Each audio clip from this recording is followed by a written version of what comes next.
భరద్వాజ గారు, ఇప్పుడు 'ఓజీ' చూసాం మనం తెలుగు రాష్ట్రాల్లో సెన్సేషన్‌లో. 'ఓజీ' ఈ నెల 23వ తారీఖే ఓటీటీలోకి వచ్చేస్తుందని ఒక వార్త. అంటే అప్పటికి రిలీజ్ అయ్యి నాకు తెలిసి 28 రోజులు. అంతే. ఆ! అవును. అంతే. లాస్ట్ మంత్ 25థ్ రిలీజ్ అయింది. రిలీజ్ అయింది. రిలీజ్ అయిన రోజే అది భారీ వసూళ్లు సాధించింది. హ్మ్. అంటే దాదాపు 100,00,00,000 దాటిపోయింది. రిలీజ్ రోజు 137 ఏదో నంబర్ ఏసారు. అవును. మొదటి day opening. Only first day. అంటే ప్రైస్ హైక్ మీద నడిచింది. అభిమానులు పోటెత్తారు సినిమాకి. అన్ని థియేటర్స్‌కి విపరీతమైనటువంటి క్రౌడ్ ఉంది. కాబట్టి ఆ నంబర్ ఈజీగానే వాళ్ళు అచీవ్ అయిపోయారు. బానే ఉందనుకున్నారు అందరూ. పైగా మంచి టాక్ వచ్చింది బయటికి. అవును. వచ్చింది. హడావిడి మొదలైపోయింది థియేటర్ల దగ్గర. ఓవరాల్‌గా వాళ్ళు లాస్ట్ పోస్టర్ చూస్తే 310,00,00,000 మనం. అవును. 300 చిల్లరేశారు. హ్మ్. వేసి ఒక సక్సెస్ మీట్ పెట్టారు. హ్మ్. పవన్ కళ్యాణ్ కూడా వచ్చాడు దానికి. చాలా చీర్‌ఫుల్‌గా ఉన్నాడు తను. అవును. ఉండటం మాత్రమే కాకుండా భవిష్యత్తులో సినిమాలు ఇక కంటిన్యూగా చేస్తాడాయన అనేటువంటి ఒక భరోసానిచ్చాడు. హ్మ్. ఆ భరోసాతో పాటు 'ఓజీ' సీక్వెల్ ఆర్ ప్రీక్వెల్ ఉంటుందనే మాట కూడా చెప్పాడు. హ్మ్. చెప్పాడు. దానికి సంబంధించి కథ ఏముంటుందో చర్చించారు అక్కడే వేదిక మీదే. హ్మ్. ఇలా రకరకాల హడావిడి నడిచింది. చాలా ఉత్సాహంగా ఉన్నారు అందరూ. కానీ ఈ ఉత్సాహం నెమ్మదిగా డౌన్ అవుతూ వచ్చింది అక్కడ. హ్మ్. థియేటర్ల దగ్గర హడావిడి. హ్మ్.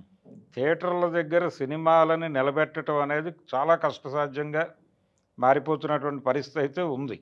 మారిపోయానండి. ఇప్పుడు ఎంత పెద్ద సినిమా అయినా వారం, 2 వారాలు అంతే కదా! అంతే 2 వారాలు గడిచిపోతే అసలు మూడో వారం అంటే చాలా గొప్ప విషయంగా మారింది. అవును. ఇప్పుడు నాలుగో వారం అంటున్నాం. అయితే నిర్మాతల సమ్మె జరిగింది ఆ మధ్య కాలంలో. నిర్మాతల సమ్మె జరిగినప్పుడు వాళ్ళు చెప్పిందేంటంటే, సినిమా హిట్ అయితే 10 వారాల తర్వాత ఓటీటీలో వస్తుంది. హ్మ్. ఫ్లాప్ అయితే 4 వారాల్లో వచ్చేస్తుంది అని చెప్పారప్పుడు. కానీ ఇప్పుడు 4 వారాల్లోనే హిట్ సినిమాలు వచ్చేసే పరిస్థితి వచ్చింది. హ్మ్. అంటే ఎందుకు ఈ ప్రెషర్ జరుగుతోంది అంటే, ఒకటి ఓటీటీకి కూడా భారీ రేటుకే కొన్నారు దీన్ని. అవును. ఓటీటీ సంస్థలకి అవును. నెట్‌ఫ్లిక్స్‌కెళ్ళింది. భారీ డీలే. భారీ డీల్ కాబట్టి వాళ్ళు కొంచెం ఎర్లీగా పుష్ చేద్దాం అనుకుంటున్నారు.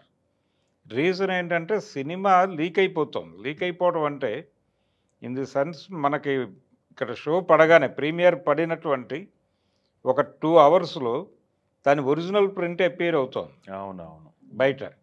ఇది చాలా ఇబ్బంది పెడుతోంది. అవును. మర్చిపోయా. అందుకే కదా! ఇప్పుడు ఓటీటీ వాళ్ళకి కూడా వెయిట్ చేస్తే వాళ్ళకి కొనే ఉపయోగం లేదు గదా! కొని ఉపయోగం లేదు. వాళ్ళేమో భారీ ధరలకు కొంటున్నారు. అవునవును. అక్కడేమో ఒరిజినల్ ప్రింట్ ఎళ్ళిపోతోంది బయటకి. అవును. కాబట్టి తమ ఆడియన్స్‌ని ఎలా హోల్డ్ చేయాలి అనేది గొడవ. యాక్చువల్‌గా సింగిల్ స్క్రీన్ ఆడియన్స్ ఓటీటీకొస్తారు అనేది వీళ్ళ అంచనా. సింగిల్ స్క్రీన్స్ లేచిపోయినాయి కాబట్టి, సినిమా రిలీజ్ అంటే మల్టీప్లెక్సే. హ్మ్. కాబట్టి మల్టీప్లెక్స్‌లో నుంచి బయటకొచ్చేసిన తర్వాత సినిమా, ఈ సింగిల్ స్క్రీన్ ఆడియన్స్ అందరూ ఓటీటీలో చూడటానికి ఎదురు చూస్తారు హ్మ్. అనేది అంచనా. కానీ వీళ్ళు ఓటీటీ దాకా ఉండటం లేదు. హ్మ్. ఈ లోపే దీనిలో ఉన్నటువంటి యూత్ మొత్తం కూడా ఫోన్‌లో చూసేస్తున్నారు సినిమాని. లేకపోతే ట్యాబ్‌లో చూసేస్తున్నారు. ల్యాప్‌టాప్‌లో చూసేస్తున్నారు. ఏంటి పరిస్థితి? సినిమా ఓటీటీలోకి వచ్చి ఏమిటి ప్రయోజనం? హ్మ్. అందుకని ఈ హడావిడి మొదలైంది. ఓకే. ఓకే. ఈ రష్ మొదలైంది. వాళ్ళు భారీ పెట్టుబడులు పెడుతున్నారు పెద్ద హీరోల సినిమాలకి. అవును. ఆ క్రేజ్ ఉంటుంది. నిర్మాతకి సగం బర్డెన్ తగ్గుతుందక్కడ. అంటే సినిమా అనేది ఒకప్పుడు బుకింగ్ కౌంటర్‌లో నుంచి వచ్చే డబ్బులే డబ్బులు. ఇప్పుడు పరిస్థితి అది కాదు. 4 ప్లాట్‌ఫార్మ్‌ల మీద వెళ్తోంది సినిమా. అవును. ఈ 4 ప్లాట్‌ఫార్మ్‌ల బిజినెస్ మీద సినిమా బడ్జెట్ డిసైడ్ అవుతోంది. ఇందులో ఈ ఓటీటీలకు సంబంధించి థియేటర్ నుంచి ఓటీటీకి సినిమా రావడానికి మధ్యలో ఈ పైరేటెడ్ ప్రింట్ అవును. ఇది చాలా నష్టం కలిగిస్తోంది. దీన్ని అడ్డుకోగలిగితే ఓటీటీలు నిలబడతాయి. కాబట్టి ఓటీటీల కోసం థియేట్రికల్ రిలీజుల కోసం కాదు ఇది. హ్మ్.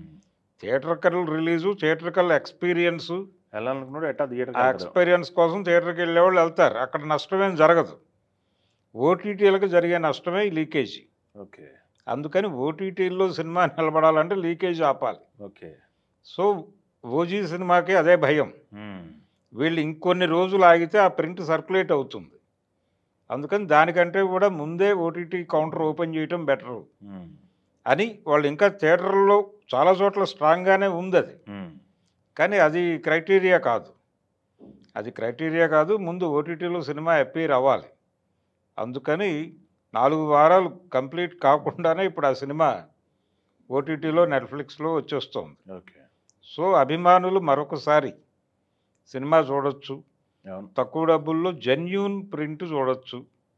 కాబట్టి అందరూ కూడా ఓటీటీకి వెళ్ళిపోయి సినిమా చూడండి. ఇది పైరేటెడ్ ఈ పైరేటెడ్ వీడియోని కంట్రోల్ చేయండి, ఎవరు సర్క్యులేట్ చేయొద్దు అని ఎవరికి వాళ్ళు అభిమానులు వాళ్ళకు వాళ్ళు సెల్ఫ్ ఇంపోజ్డ్ డిసిప్లిన్తో వెళ్తే తప్ప ఇది అవ్వదు.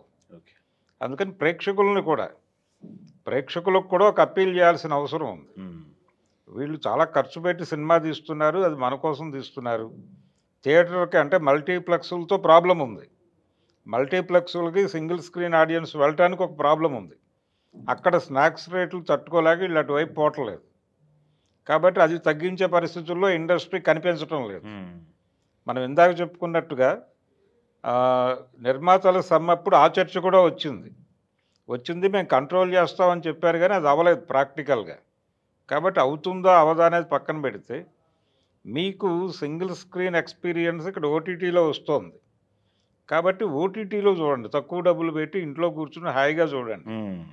అంతే తప్ప పైరేటెడ్ ఎంకరేజ్ చేస్తే ఓటీటీ వాళ్ళకి ఇబ్బంది అవుతుంది అనేది ఆడియన్స్ కూడా వాళ్ళు కూడా గుర్తుపెట్టుకుని వాళ్ళ స్మృతిలో పెట్టుకుని జాగ్రత్తగా సినిమాని ఓటీటీలో చూడండి.